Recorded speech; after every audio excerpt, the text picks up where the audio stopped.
Rivkah of Eliezer, Perek Tazayin. Before we were speaking about Adam Rishon and different things that happened with Adam Rishon. So the end Perek days, we said that Kadosh Baruch Hu was Gemach Chessed to Adam Rishon. He and the Malachim came and made a whole matzav by the chasana of Adam and Chava, and Kadosh Baruch Hu was mevorech Adam and Chava like a chazan and by a chuppah.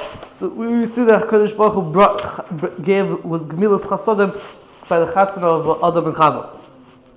So once we're talking about the Gemilas Chasodim by Adam and Chava, so now we speak more about, this parak is going to be about Gemilas Chasodim by chasanas in general and different things that are tangentially related to chasanas. And then Perek Zayin is going to be about Gemilas Chasodim by a person, by an aval, someone who's in mourning, and things like that. So it begins like this. Al shleisha dvarim ha'olam oimed. The world stands on three things: Al Torah, Al Avodah, Al Gemilas Chasodim.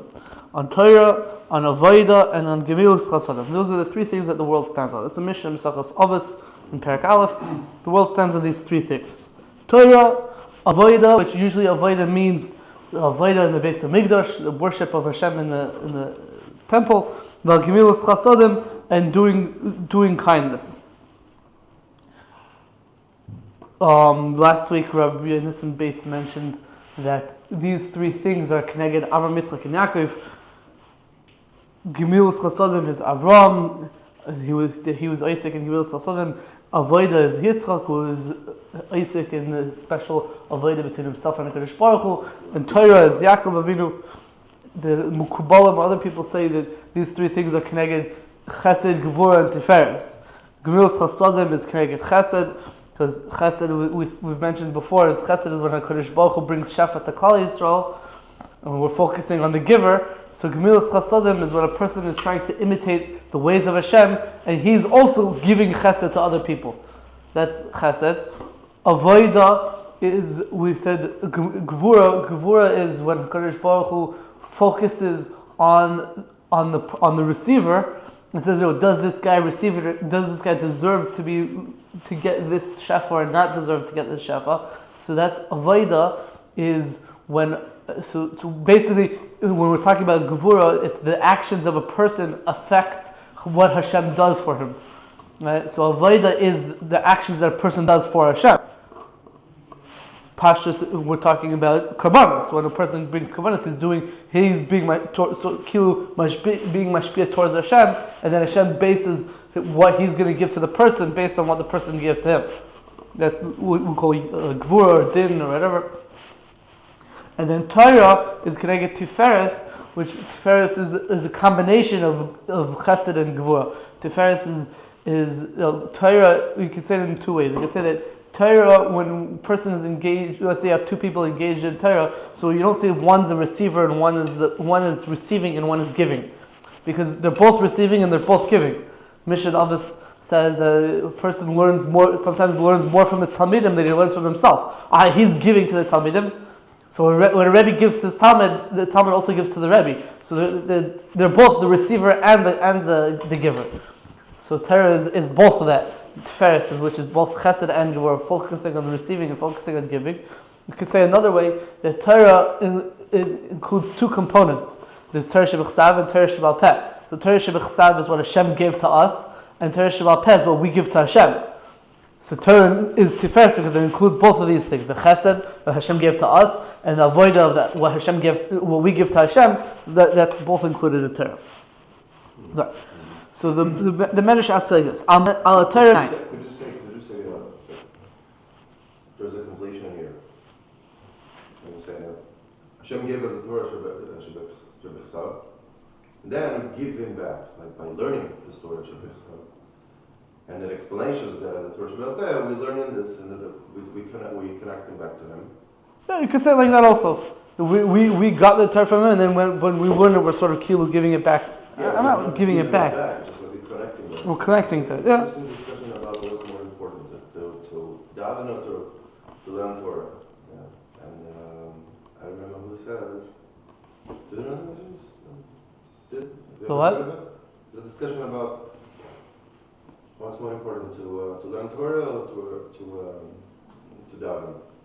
Different situations call for different things. Yeah, exactly. This is like when there's no more important thing. I think the design is that is more. The learning is more important because you're connected to Hashem. Like Hashem is talking to you, and in Tefillah you talking to Hashem. You asking for Him, and this is the difference. There's also here like what's it called? Which way is it going? Yeah. Fine. So the Medrash says, "Al Torah minayin." How do we know that the world stands on Torah? The Chsiv, it says in a pasuk in Yirmiyah, "Ko yamar Hashem im loy brisi yomam v'layla." So says Hashem, "Im loy brisi yomam v'layla." The end of the pasuk is, "Chukei shemayim v'aretz le'samti." If it wasn't for my bris yomam v'layla, my bris, the covenant of Hashem, yomam v'layla, day and night, then Chukei shemayim v'aretz le'samti. Hashem wouldn't have created the heavens and the earth. So you see. And another pasuk says,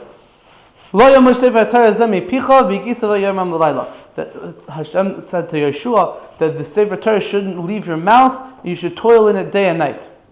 So the first pasuk we see that whatever this brisi yomam v'layla is, Hashem said that if it wasn't for this brisi yomam v'layla, the world wouldn't be created. And the second pasuk says, Hashem told Yeshua, you better keep learning Torah, you have to learn it yomam v'layla. So the way the Mefarshim explain it is that what was this brisi yomam v'layla? Imloi brisi yomam v'layla achuk Hashem v'aretz samti. Hashem created the world. It wasn't for brisi yomam v'layla. What's brisi? So you could understand brisi in a few different ways. But the Medrash is trying to tell you that brisi yomam v'layla is referring to Torah, and it brings the second pasuk of V'gisa ba yomam v'layla, which is said about Torah, to teach you that when we use expression these keywords yomam v'layla, it's talking about Torah. So brisi yomam v'layla means Torah. That's why it's bringing two psukim. Yeah, like a Gevurah Shava. That's what all the Mefarshim say. The Gadol, the Izmir, the Radal, they all say this idea. The Medrash is bringing two psukim to tell you which one, what does it mean, brisi yomam v'layla. The MS is that in the Gemara Mesechus Nedarim, the Radal brings the Gemara Nedarim that brings darshans the pasuk a little bit differently. The Gemara says, "G'dayla mila daf lamed bez manav. G'dayla mila shel malay mila leiniskaimu shemayim v'aretz." Bris mila is such a chashuv a thing that if it wasn't for bris mila, the shemayim v'aretz wouldn't exist. Shenamar it says in the pasuk, "Imlay brisi yomam v'layla chukei shemayim v'aretz le'samti." If it wasn't for the fact that Hashem made this brisi yomam v'layla, then the world wouldn't be created. And the Gemara says, "Upliga de Rabbi Eliezer." What we just said is arguing on Rabbi Eliezer. Why? The Amar Rabbi Eliezer says, "Gedela Torah." Torah is so great. If it wasn't for Torah, the world wouldn't exist. Shinamar brings the same pasuk. So the Gemara really has a machlokes. What does it mean, brisi yomam v'layla? The first pshat in the Gemara is that it's talking about bris milah. The second pshat in the Gemara is that it's talking about Torah. Rabbi Eliezer is the second pshat in the Gemara that he says it's talking about Terach. So Rabbi Eliezer is l'shitosai here in Pirkei Rabbi Eliezer that he's that understanding that the pasuk of brisi yomam v'layla is talking about Torah as well. That's what the Radal points out. And other Mefarshim also say this, but that's why we need two psukim, because you would have thought if we just brought the pasuk of brisi yomam v'layla, you would think we're talking about bris milah, like the Gemara Nedar. So we're saying no. Brisi yomam v'layla means the same thing as V'gisa ba yomam v'layla, which means we're just talking about learning Torah. On the other pshat, the Radal says, why do we bring two psukim? Because one is coming to tell you that the olam oimed al Torah shebechsav, and the other one is coming to tell you that the Torah is oimed al Torah shebal peh. Okay, it's another pshat from the Radal. Going weiter. Al ha'avodah minayin. So it said one of the second thing that the world stands on is avodah.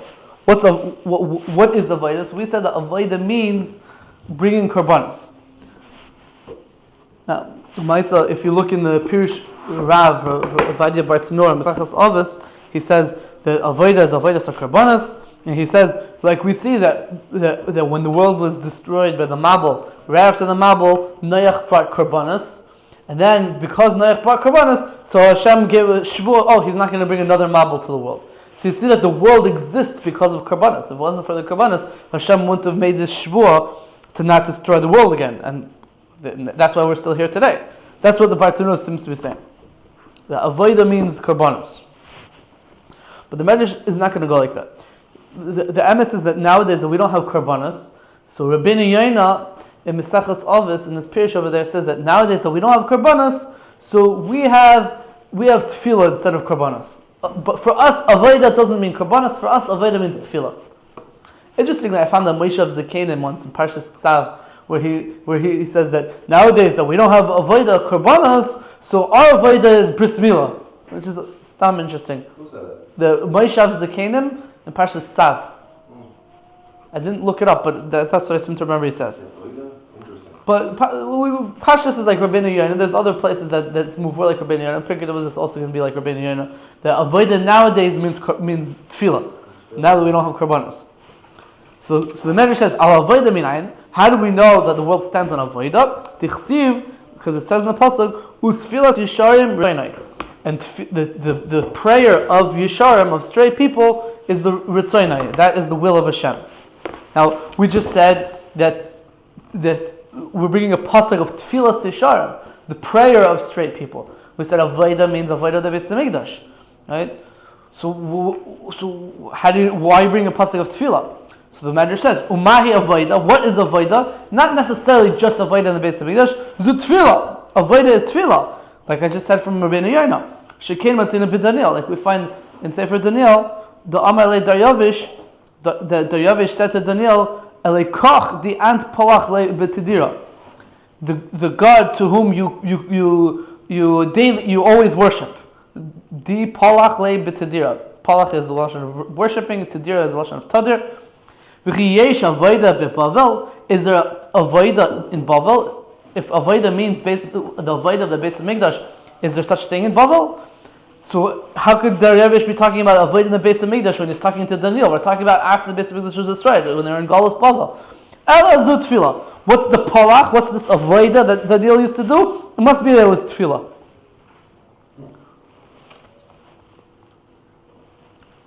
Fine, that's tefillah. But al gemilus chasodim, and on gemilus chasodim, we said the world stands on. The third thing is gemilus chasodim. What's gemilus chasodim? Lachasonim. So gemilus chasodim means doing kindness. For some reason, okay, I know why. The Medrash is going to go with gemilus chasodim, but specifically gemilus chasodim for a chassan and kala, for a chasana. So it says like this: gemilus chasodim lachasonim minayin anu lemedin. Where do we know gemilus chasodim by a chassan and kala? The Rivkah Falachi in Para Echad points out that what's the chiddush of dafka gemilus chasodim by chassan and kala? What's the gemilus chasodim go visit sick people or be menachem avol? Why dafka is the Medrash picking on going to a chassan, helping being misameach a chassan and kala? Why is that more of a gemilus chasodim than anything else? So he says that it's coming to teach you a chiddush.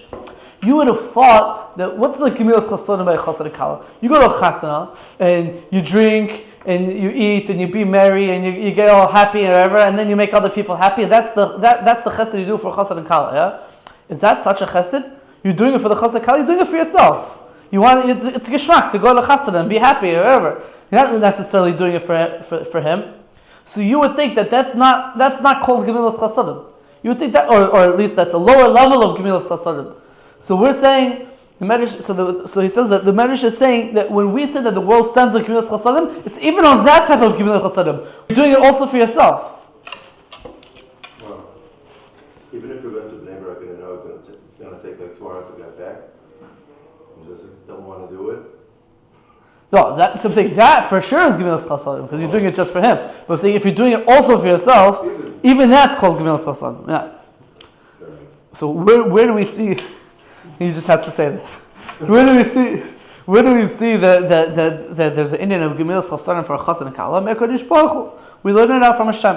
Shuhu va'atzvei gomal chesed la'Avraham la'Adam u'la'Ezrei. Because he himself came and gave chesed to Adam Rishon and to his Ezra, to his helper, to Chava. Omar Kodesh Baruch Hu l'malach yeshayis. HaKadosh Baruch Hu said to the malach yeshayis, Boyu v'nigmal chesed la'Adam u'la'Ezrei. Come and let's give chesed, do chesed for Adam Rishon and to his wife. V'yayir HaKadosh Baruch Hu u'malachei hasharis ligmal chesed la'adam ul'azrei.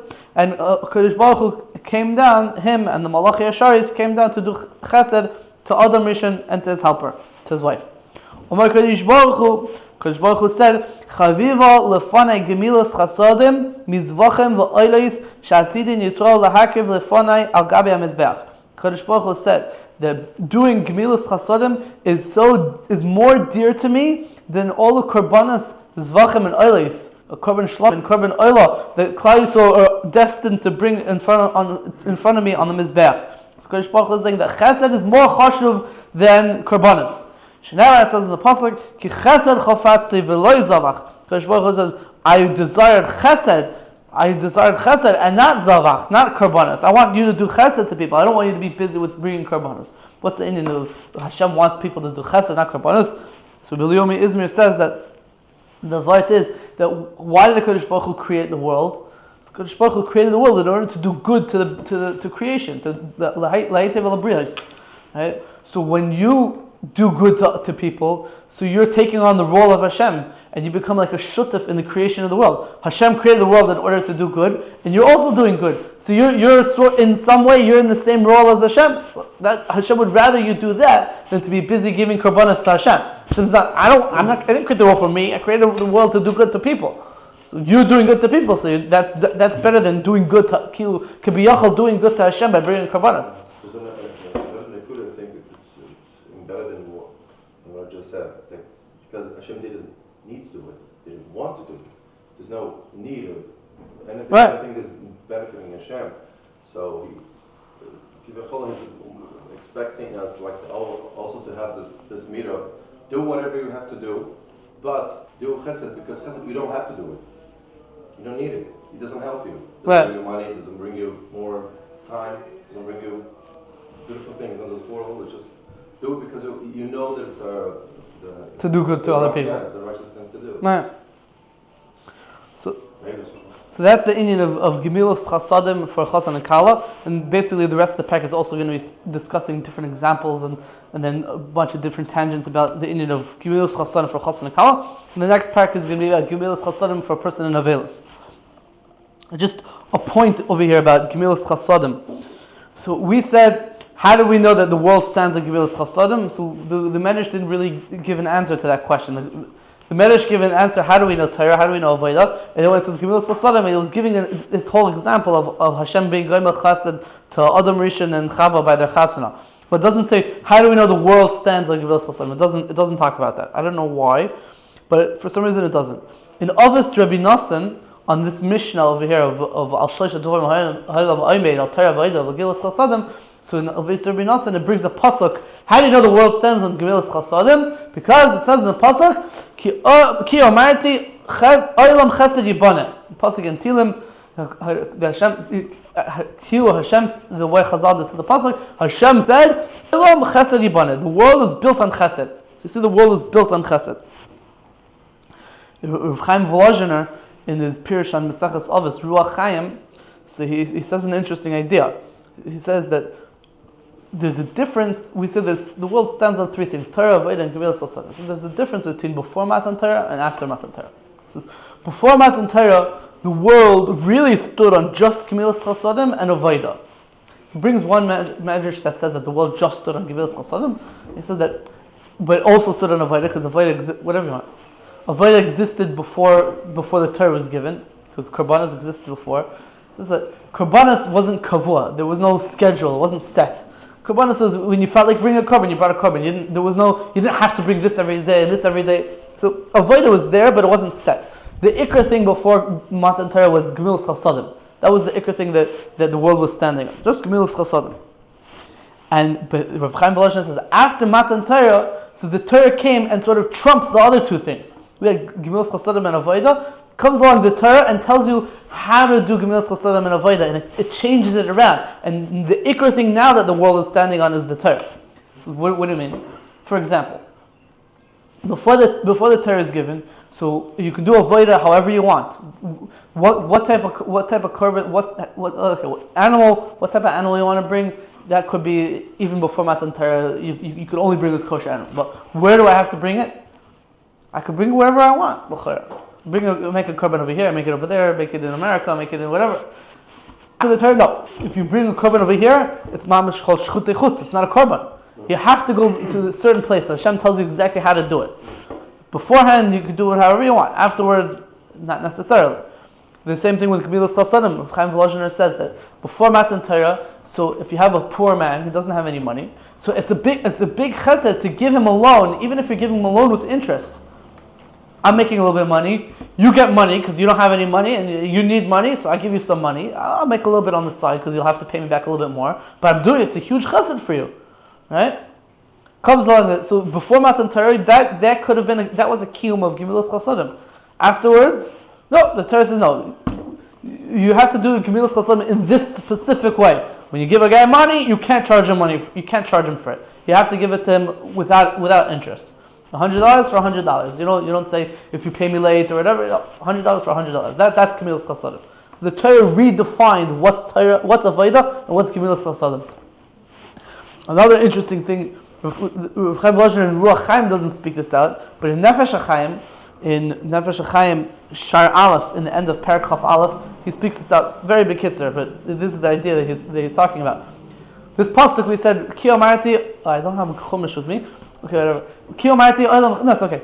Ki Amarti Olam Chesed Yibane, the world was built on Chesed. The Gemara in Mesachos and Hedr, Daf Nun Chesed and Beis, says, what's that talking about? The world was built on Chesed. It's talking about Cain marrying his sister. That's what the Gemara says. It's talking about Cain marrying his sister. Why? Well, marrying your sister is called chesed. It says in the pasuk, "Ish ki kach es achoisei chesed." It's called a chesed. Why is it a chesed? Of course, it's a chesed.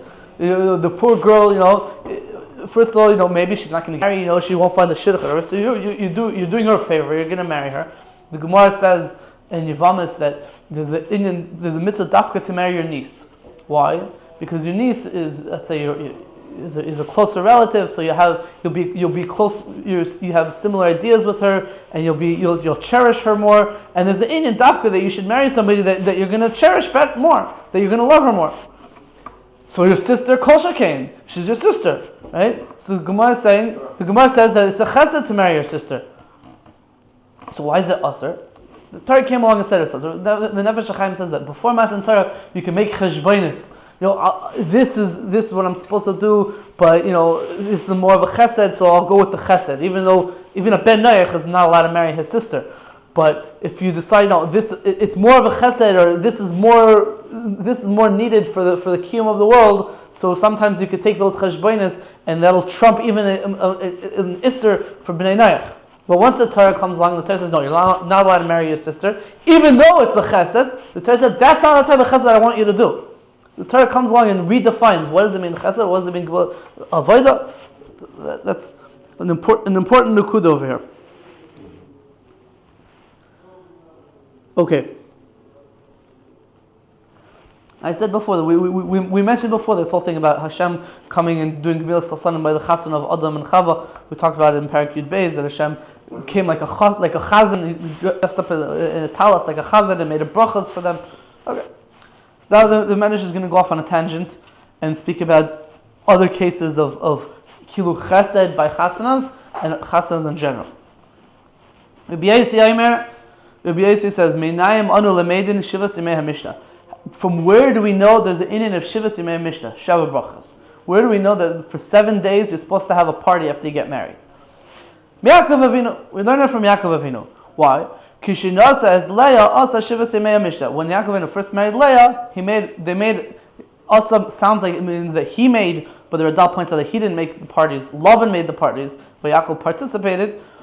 So they made 7 days of partying after he got married to Leah. Shnamar, because it says in the pasuk that after Yaakov realized that it was Leah and not Rachel, so he says to Lavan, I want to marry Rachel, not Leah. So Lavan says, first of all, Malei Shavua Zois. Let's finish off this week, finish this week all the parties, whatever, after your first chasana, and then you could go marry Rachel afterwards.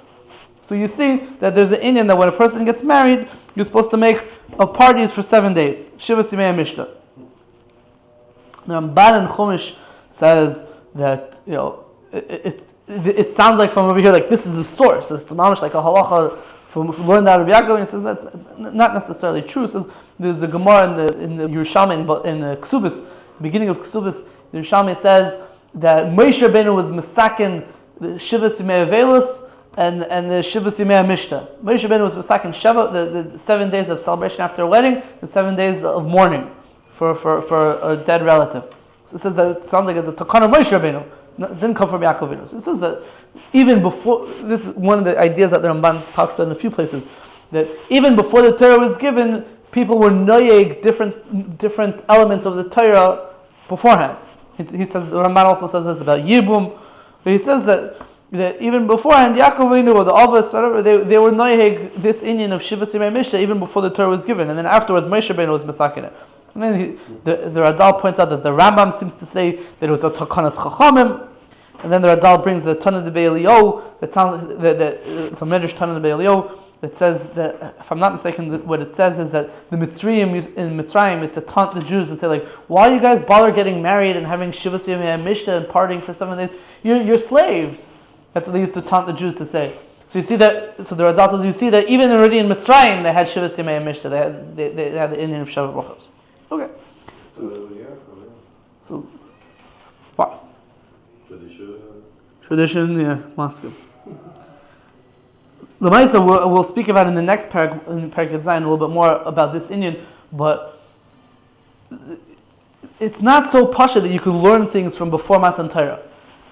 The Eliezer points this out. Over here, if we learn the Indian of Shivas Yimei Mishnah from Yaakov Avinu, it's not so pasha that you can do that because Yaakov Avinu is before Matan Torah. So how do you know that? How could we learn out from before Matan Torah to after? We said before that everything changed. The Torah redefined how different things go. So maybe that was before Matan Torah. There's Indian Shivas Yimei Mishnah. How do you know after Matan Torah? So Eliezer says that this Rabbi Yossi, who learns it out from Yaakov Avinu, he holds you could learn from before Matan Torah. In the next part, we're going to see that he also learns that the 7 days of Avelis, he learns it from the days of Avelis by Yaakov Avinu, that they had 7 days of Avelis, even though that's before Matan Torah as well. So Rabbi Yossi holds that you can learn things out from before Matan Torah. At the end of this parak, which we won't get to this week, one of the Tanaim is going to say that we learn out Shivas Yimei Mishnah not from Yaakov Avinu but from Shimshon. That Shimshon made a party for 7 days after he got married, because that's after Matan Torah. So that you can learn. From Yaakov Avinu you can't learn it, but from Shimshon you could learn it. That's what Rabbi Eliezer says. But this sheet over here, Rabbi Yossi, he holds you could learn from before Matan Torah. But V'nesu kol anshe hamokim ligmal chesed im Yaakov. All the people from the place of Aram Naharaim where Yaakov Avinu was, they all came, they gathered together to do chesed with Yaakov Avinu. So why are we bringing this story? Because we see that they're doing chesed by a chasana. They came to do chesed by the chasana. They came to dance by his chasana or whatever. Everyone in the city that Lavan lived in. It says in the pasuk, "Vayasef Lavan is called anshe hamokim vayas mishta." Lavan gathered all the people of the place, and they made a party. Kadosh Baruch Hu said to them, or Hashem said, "Atem gamaltem chesed im Yaakov Avdi." You did chesed with my servant Yaakov Avinu. Ani egmel ve'etein scharchem ba'olam hazeh. I am going to pay you back and give you schar in olam hazeh. And we know that we spoke about this a little bit last week, that by Rishayim, HaKadosh Baruch Hu gives them their schar in olam hazeh, so that when they go to olam haba, they'll get complete punishment. And by tzaddikim, HaKadosh Baruch Hu gives them their einish in olam hazeh, so when they go to olam haba, they'll get their complete reward.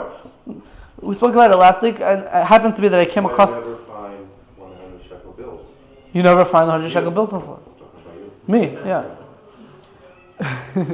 The Gemara in Kiddushin also speaks about this at the end of the first parak. I think it's Mem Beis and Memalef Beis. It speaks about this idea twice over there. That's what Hashem does. So Hashem said, these people from Aram Naharaim, where Lavan lived, the Arameans, they came to dance at Yaakov Avinu's chasana. So Hashem said, I'm going to give them their schar in olam hazeh, so that some of them were Rishayim, so that they won't get, so that they'll get punished or whatever in olam haba. Shelo yehei schar l'Rishayim la'olam ni egmel ve'etin schachem la'olam hazeh. Shelo yehei schar l'Rishayim la'olam haba. I'm going to give their schar in olam hazeh, so that there won't be schar for Rishayim in olam haba. So what does Hashem do? Shnei it says in the pasuk, Ki voy nasan Hashem tishua la'aram v'kiva scharim. So this pasuk is talking about like this. In many centuries later, when we're talking about Malachim Beis, in the time of Achav. Achav was a melech in Yisrael, in the time of Elisha Navi, the time of Eliyahu Navi.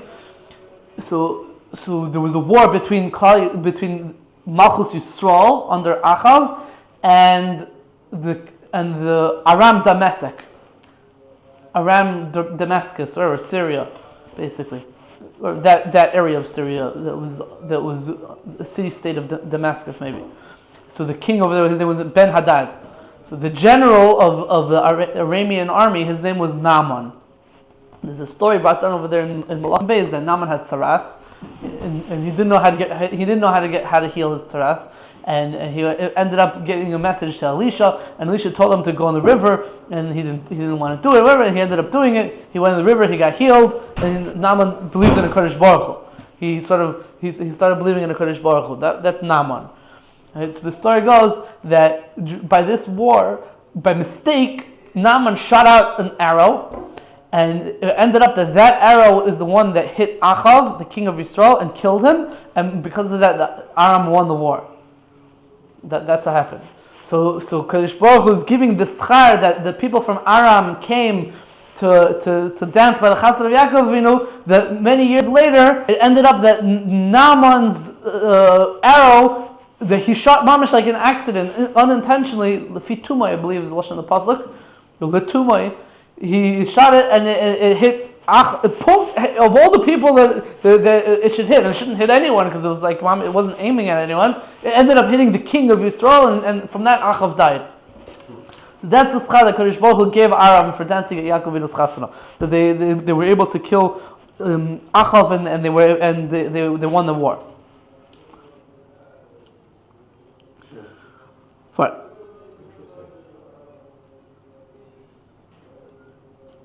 Weiter. Rabbi Shmaya says, Kosav Avraham. Now we're going to speak about. Fine, we spoke about the Yaakov Avinu's chasana. We're going a little bit out of historical order over here. Now we're going to go back and speak about the chasana of Yitzchak Avinu. That Avraham sent Eliezer to go find the Shidduch for Yitzchak. So we're going to speak barichos about that story. Rabbi Shmaya says, Kosav Avraham Kol Asher Loi LiYitzchak yerushah. Avraham Avinu wrote in a document, official document, that he's giving everything that he owns to Yitzchak as a yerushah, as an inheritance. V'natal haksav unusonai b'yad Eliezer avdei. And he took this document and he gave it to Eliezer, his servant. She'elech lihishbeach beveis aviv uvemishpachtei. So that Eliezer will be able to use this document to show how chashuv the family of Yitzchak is, so that somebody will want to marry Yitzchak. The pasuk says in Parshas Chayesara, when it talks about this story, it says V'chol tuv adonov biyodei, that when Eliezer left from Avraham to go to find the Shidduch for Yitzchak, so V'chol tuv adonov biyodei, all the goods of his master was in his hand. So Rashi brings down all the goods of Avraham Avinu was with Eliezer. Eliezer took everything out of the house with him to go find the Shidduch for Yitzchak. It doesn't make any sense. Rather, what does it mean? It means that he took a document with him that says that Avraham Avinu bequeaths all of his possessions to Yitzchak. And now Yitzchak is a really rich guy, so the girls will want to marry him. That's what happened over there. So we're going to speak about Eliezer's journey and his mission over there to find the Shidduch for Yitzchak. But before we speak about that, I just want to talk about a discussion over here that the Mefarshim speak about.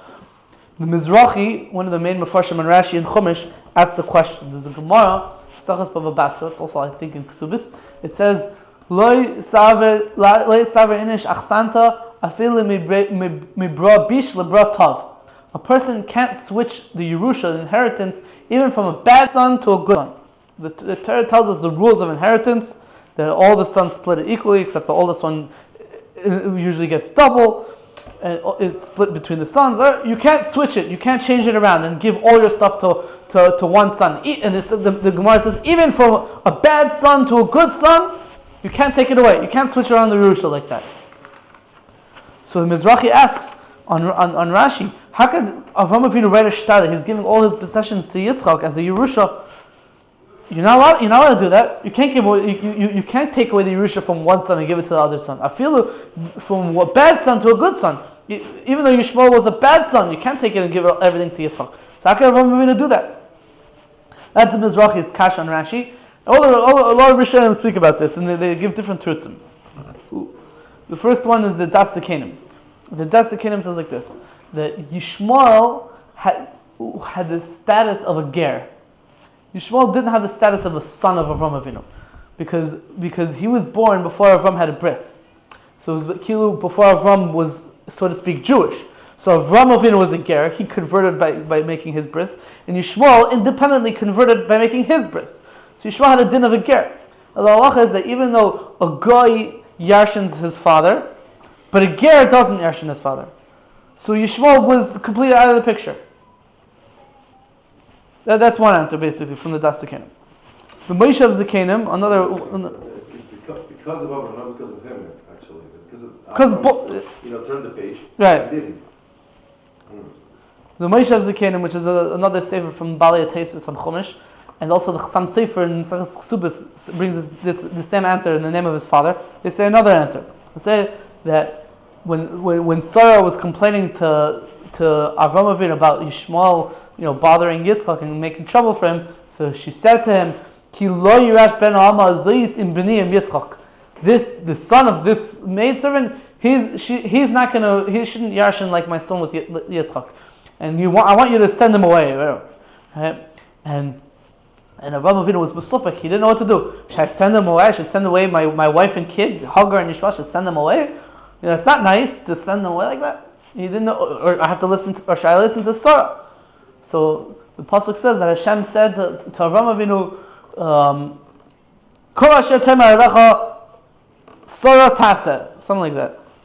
I think I wrote on the pasuk. "Kol asher temer elecha Sarah." Did I write on the pasuk? Yeah. Something like that. I don't remember exactly the lashon of the pasuk. And Hashem said, "Do whatever Sarah tells you." And Rashi even brings on that pasuk that the Sarah was on a higher darga of nevuah than Avraham Avinu was. And Hashem said to him, "Look, Avraham, listen to Sarah. She knows what she's talking about." And included in what Sarah said was "Lo yirash ben ha'amaz in b'niyim Yitzchak," that he's not going to get yerushah. So there's a special nevuah that Sarah said that Yishmael should not get yerushah, and that's why Avraham Avinu was able to switch it from splitting it between Yishmael and Yitzchak to only Yitzchak. That's the Chassam Sefer and Moshe of Zekanim. They both said the same idea. There's a special nevuah. Because of the nevuah? Special nevuah from Sarah. Nothing to do with the cares? No, a different answer. I'm saying that was one answer. This is a different answer. Yeah. Rabbeinu Chaim Paltiel, another one of the Rishonim in Chumash, is a Talmud of the Marami Rutenberg. So that basically places him in the same time period as the Rosh. So he says this answer, that the Gemara says, why is it usher to switch your yerushah from one son to another son? The Gemara, I feel me brought bishul brought tov. So the Gemara says, because you don't know which one is going to end up being good and which one's going to end up being bad. It seems right now like this one's good and this one's bad. So before a guy dies, it's like, okay, I'm going to give everything to the good son, right? And then the moment he dies, maybe the good son's going to go off the derech and the bad son's going to come back. So you don't know what's going to be. So better just leave it the way the Torah said it. Don't play around with it. Except if you're Avraham Avinu. Oh, if you're Avraham Avinu. If you're Yaakov Avinu. Oh. But if you're Avraham Avinu, and you had a special note from Hashem, that Hashem said to Avraham Avinu, Ki b'Yitzchak yikarei lecha zara, and you know that Yitzchak's going to follow your path, and you know that Yishmael's not following your path, so give it all to Yitzchak. Why not? The Gemara was only talking about a regular guy. It wasn't talking about someone who didn't know what's going to happen. Who did know what's going to happen. So that's the teretz of the Rabbeinu Chaim Paltiel. Rav Yosef Engel also says this teretz in Beis HaOtzer. Different teretzim. Another question is, what about the Bnei Keturah? So it could be that once this already happened, before the Bnei Keturah existed, so then they already lost out everything. What is this concept of special nevuah? Okay, we're seeing that it's special nevuah, but Avraham Avinu is always talking to Hashem. What's more special than that? What are you asking on? The two answers about the special nevuah that Sarah had, yeah, and then this one that Avraham had. Where does it come from? What is a special nevuah? Nevuah is nevuah. If Hashem opens your mind. Yeah. We're just using these ideas to prove that there was a certain nevuah that said that this is what should be. More special than Not. I don't know why I said special nevuah. A nevuah. Call it a nevuah. I'm just proving to you that there was a nevuah, either because of what Sarah said, or because it said Yitzchak yikar lechazar. So there was a nevuah involved in here. The last two terutzim are basically saying, well, the other terutzim are that he didn't give as a yerushah, he gave it as a matana before he died, as a present. So that when he died, he didn't own anything. The Gemach in Kesubos says that if you have a son that's a rasha and a son that's a tov. Right. So you can get around this problem by doing it. But you can give it over to the tov on the imet high that he will take that he stays good. But he's already got all the money. He owns all Right. the money. But the Radal says that you can't say that that's what we're talking about over here. Because let's look at the Lashon again. Right. Here it says Kosav Avraham kol asher lo liyitzchak yerushah, as a yerushah, not as a matana, as a yerushah. So it says it wasn't a matana, it was a yerushah. But there are mafashim that said there was matana. I mean, how come you can't say that that's still called a yerushah because you're giving up all of your Possessions. Even though it's technically... It's as if he dies, or yerushah is a specific term that when a guy dies, so his descendants automatically own it. Right. To the person, so. Right. Matana is a different mechanism. Right. Like yerushah, you don't need to make a kinyan on yerushah. On matana, you have to make a kinyan. Yerushah comes on its own, mimela. But a matana, you have to pick it up or whatever, or get a shtar or whatever exactly the opt is. Yeah. And then here on a star matana. What? It's not a good star. Right. Yerushah can do it. Okay. So Eliezer is walking with this document in hand that says that everything belongs to Yitzchak, and now he's going to find a Shidduch for Yitzchak. Umikiryas Arba ad Choron mahalach shiva asar yom. From Kiryas Arba, which is Hebron, where Avraham Avinu lived, till Choron, which is in Syria, where Avraham Avinu's family lived, is a journey of the 17 days. If you journey 17 days, that's how long it takes to get there. Uvishor shoyis baha eved ad Choron. But the Eved, Eliezer, reached Haran in 3 hours. He was wondering in his heart. He said, today I left Hebron, and today I arrived at Haran. Doesn't make it? What happened over here? Because it says in the pasuk, when he was davening to Hashem by the well that he should find a good shidduch for Yitzchak, he said, "Vo'avoy hayom el ha'oyin," and I came today to the well. He came today. He left today, and he came today. That's what it's darshaning over here. The Radal, I don't know why the Radal says this, but the Radal says I don't know. I think it's a shtickle funny idea. He says an idea that Eliezer left at noon, and it took him 3 hours to get there. Right? So we always play with this when we're talking about hours in the Jewish calendar. Right? Pretend like we're talking about what I call the perfect day, where the beginning of the day is at 6 o'clock in the morning, and the end of the day is at 6 o'clock in the evening, 6 to 6. Right? So that would mean that the middle of the day, midday, is exactly 12 o'clock in the Chatzos Hayom is 12 o'clock. Right? So let's say that Eliezer left Hebron at 12 o'clock midday, and it took him 3 hours. So he got there at 3 o'clock in the afternoon. Right? So it says like this. It says in the pasuk that when did he get there? So it says that Eliezer got to the well le'es erev le'es tzeis hashayavois. He got there in the evening when people are coming to go draw things from the well. In the evening, and towards le'es erev, towards the evening, mincha time, mincha ketana time. Like between 3 and 6 is like the last 3 hours of the day. That's like when you daven mincha. So that's when Eliezer got there. And he brings a zoyar that says that Eliezer got to Haran mincha time. So who said that Eliezer left at 12 o'clock in the afternoon? So later on, I don't think we're going to get this week, but later on it says that when he leaves Haran, he left at 6 hours into the day. So if he left at 12 o'clock, so Mistama, he also left at 12 o'clock on his way. If he left on his way back, so Mistama left. So, the Radal, it's an interesting shtickle that the Radal says over here.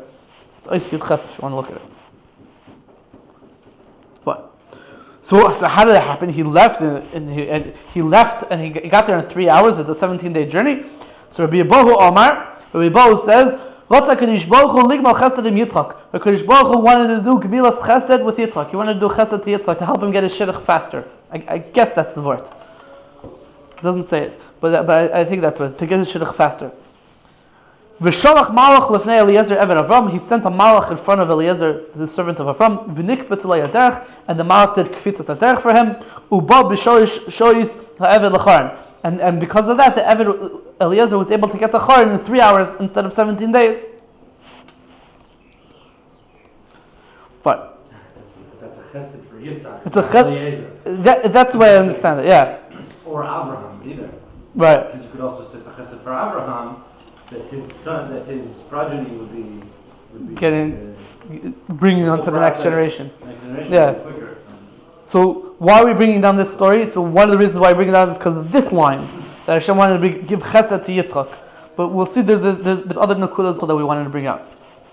The Radal adds the word hakal over here. The hakal tzafoi lifnei Kadosh Baruch Hu. Everything is foreseen by Kadosh Baruch Hu. Hashem sees everything and He prepares it to make sure that everything is going to work out good. What time is it, by the way? So that means we could just go forever. We don't have a watch.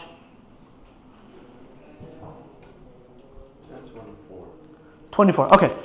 So everything was foreseen in front of Kadosh Baruch Hu, and he made sure everything was going to work out. Why?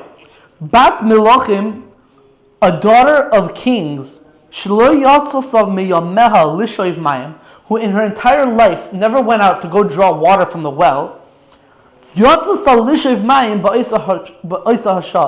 She went out to go draw water from the well exactly at that moment when Eliezer was going out to the well to find a Shidduch for Yitzchak. She was Bas Melachim. She was the daughter of kings. The Marzu says that her father Bethuel has lots of slaves. He was a rich man. He had lots of slaves. It happened to be that today his slaves were all busy or whatever, and it happened to be that he sent his daughter out to get the water instead of sending out the slaves. They had all of this part because of Eliezer's davening. Eliezer davened that he should get a good shidduch for Yitzchak over there by the well, so it's going to come out there. It's going to happen over there, mamish by the well.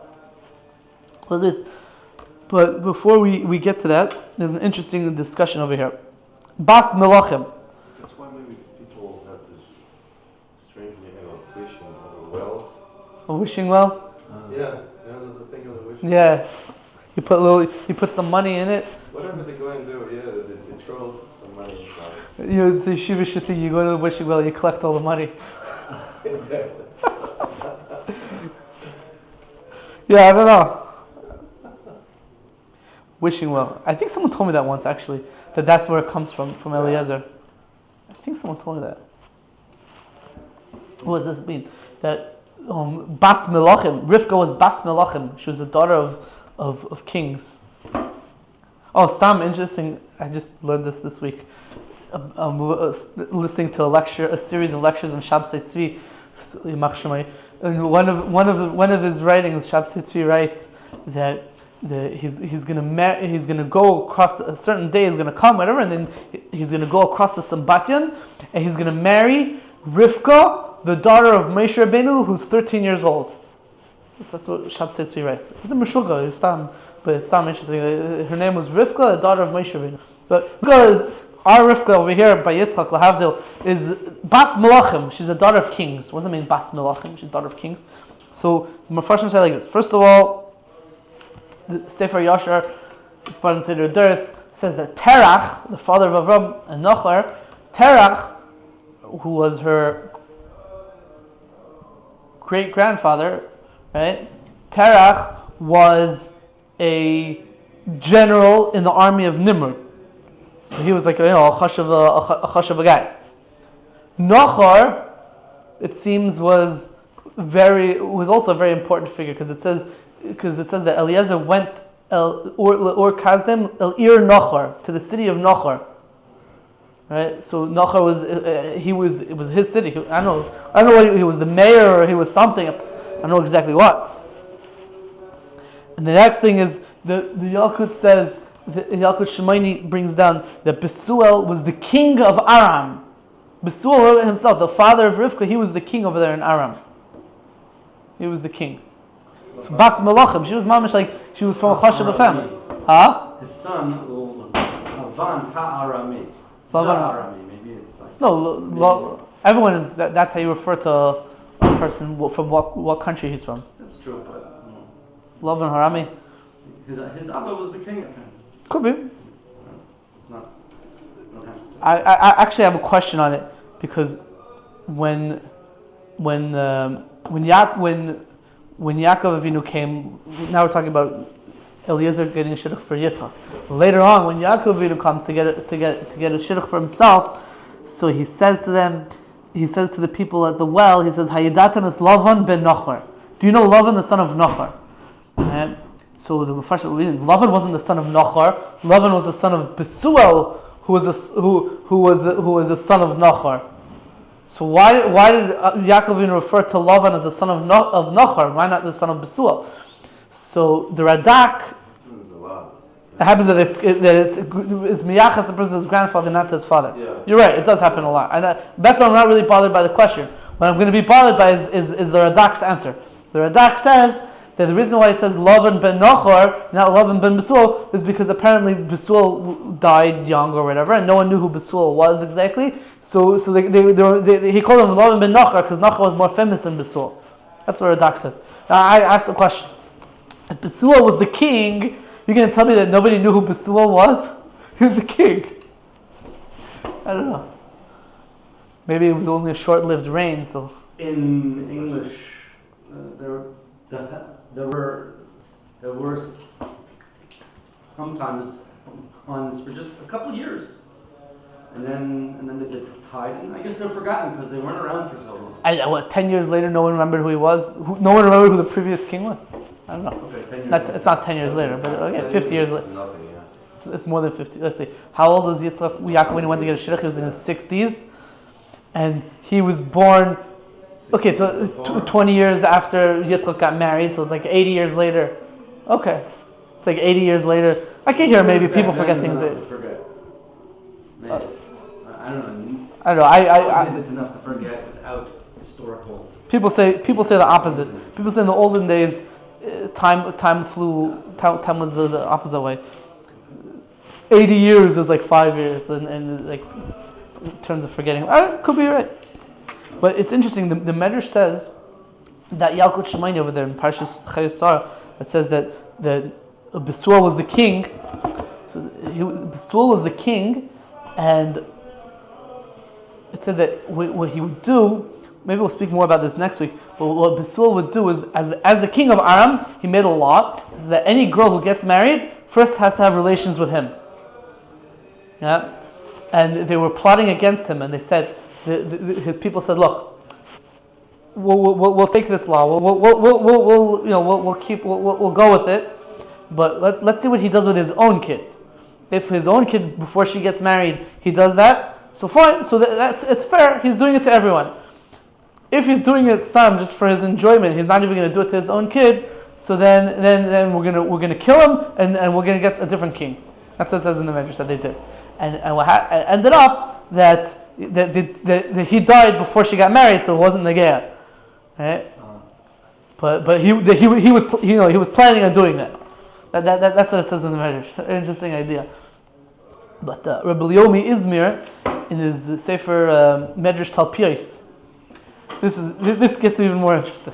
Medrash Talpios on the word zivug. So he brings down this Medrash and he says, I don't understand. Why would anyone listen to such a law? Why would the people agree to it? Why would the girl agree to it? Why would her future husband agree to it? It doesn't make any sense. Why would someone do it? So he says, how was it that Bethuel was able to convince people to follow this law? He says a very important idea. He says, this is how he did it. He said, it's part of the religion. He made up a whole Avodah Zarah. This is part of the laws of this Avodah Zarah. Is that the king gets to have relations with every girl before she gets married. It's part of their Avodah Zarah. And he says that we find similar weird things that they do, their fetishes that they do for their Avodah Zarah. He says we find such thing. He brings a very interesting thing from the Sefer Shevet Yehuda.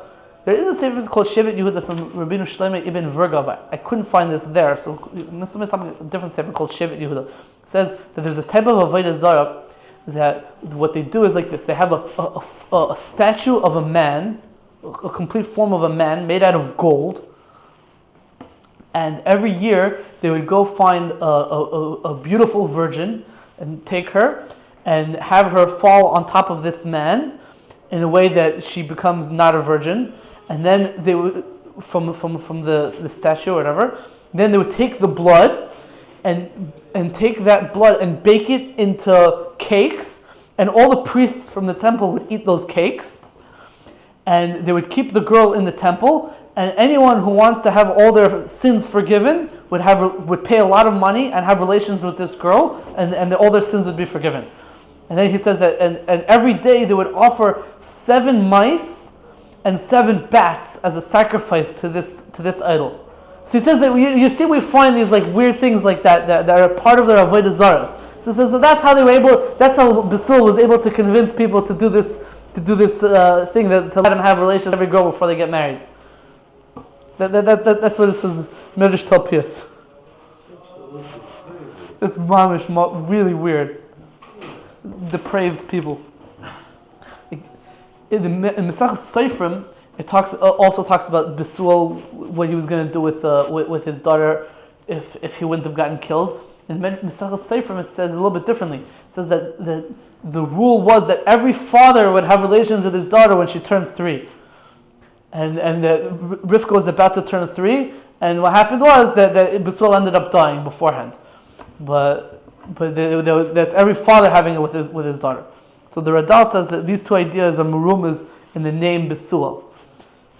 Either you can learn the word Bethuel as a portmanteau of bitoi al, his daughter not, meaning the rule was that every guy had relations with his daughter when they turned 3, but him, by Bethuel, bitoi, his daughter al, not, because he ended up dying beforehand.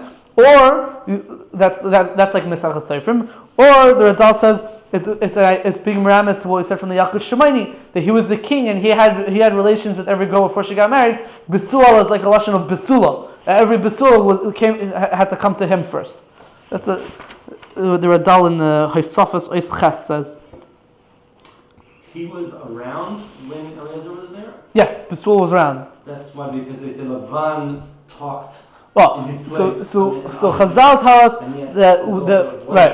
Chazal tell us that if you look in the Pesukim, you see that Bethuel was around, and at some point it sort of stops mentioning Bethuel. So Chazal tell us that what happened was that night he was going to poison Eliezer, and the Malach came and switched the food, and he ended up eating the poison, and he died. And then Lavan was sort of the father of the household. Right, he took over. Yeah. So that's how Bethuel sort of got out of the picture. In Pirkei Eliezer doesn't bring that down, but it's a medrash elsewhere. Fine. V'hanara shelo yahaisa yodas maha ish or mahu ish kibla aleh lizdavig liyitzchak. The girl Rivkah, who didn't even know what is you can read it as maha ish, like who is the man, or the way the other Gersa, the Marzu says it, mahu ish. What is a man? She didn't know what a man is. She's a little girl. She had no taivas for a man. She didn't know what does it mean to get married, and she had no desire to do such a thing. B'chlal, she didn't even know why she would want it. She still agreed to Eliezer to go get married to Yitzchak. Mamish anes. Why would she do such a thing? She doesn't even know what does it mean to be married. But she agreed to it. Lama. So why would Hashem let that happen? Because because she was fitting to marry Yitzchak from the inside her mother's stomach, from before she was even born, by divine